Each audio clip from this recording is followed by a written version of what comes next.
Paano nabisto ng CIDG itong suspect na iligal na nagbebenta ng baril? Magandang tanghali sa iyo, Ella.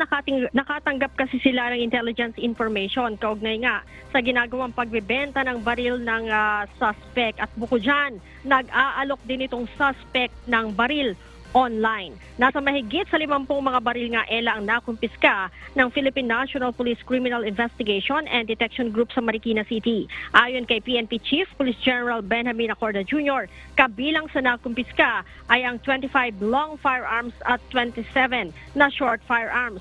Nakuha din sa lugar ang mga bala, mga major parts at minor parts ng baril at mga machine sa paggawa ng armas. Sinabi ni Chief PNP na aresto din ng CIDG ang isang suspect. Aniya, ibinibenta ng suspect online ang naturang mga armas. Inaalam din ng PNP kung sino-sino ang mga individual na nagpagawa dito ng baril. Base kasi Ella sa impormasyon na natanggap ng CIDG, ilan sa mga nagpapagawa ng baril sa suspect ay pawang mga private armed groups ng ilang politiko, mga gun enthusiasts at maging mga pulis at military personnel. Ang suspect Ella ay nahaharap sa kasong paglabag sa Republic Act 10591 o Comprehensive Law on Firearms and Ammunition.